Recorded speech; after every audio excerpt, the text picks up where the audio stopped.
Maduro falando neste momento, explicando principalmente sobre a posição em relação ao Brasil, né, Américo? Agora sim, você está me ouvindo, Américo?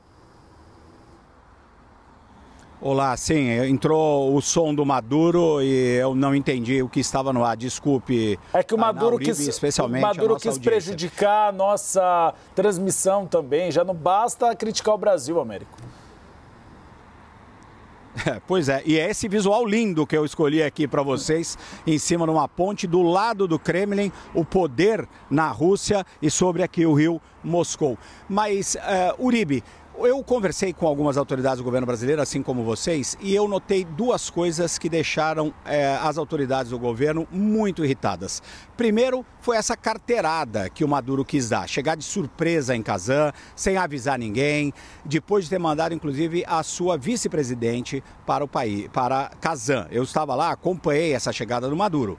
Ele veio de surpresa, tentando, obviamente, garantir que ele conseguisse entrar nos BRICS, apesar dos bloqueios das autoridades brasileiras. Isso porque China e Rússia, por exemplo, bancavam a entrada da Venezuela. No final das contas, a posição brasileira prevaleceu, o Brasil conseguiu manter a sua posição e a Venezuela acabou não entrando nesse bloco. Mas a chegada do Maduro de surpresa irritou muito algumas autoridades brasileiras. E depois, essa carta, essa nota que foi divulgada ontem pelo Ministério das Relações Exteriores da Venezuela, que também foi muito provocativa com relação ao governo brasileiro. É importante notar que eles tentaram preservar tanto o ministro Mauro Vieira como o próprio presidente Lula. Eles não são citados, mas eles fazem uma referência, por exemplo, ao governo Bolsonaro, que tinha quase rompido relações com a Venezuela.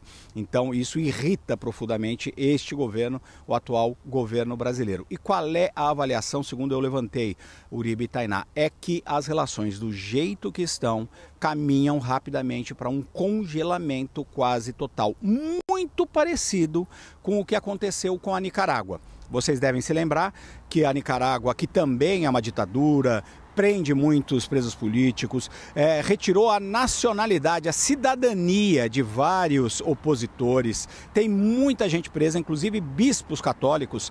O presidente Lula recebeu um pedido do Papa Francisco para falar com o Daniel Ortega, o ditador da Nicarágua, e interceder em especial a favor desses bispos. O Daniel Ortega sequer mandou uma mensagem de volta, se negou a falar com o presidente Lula.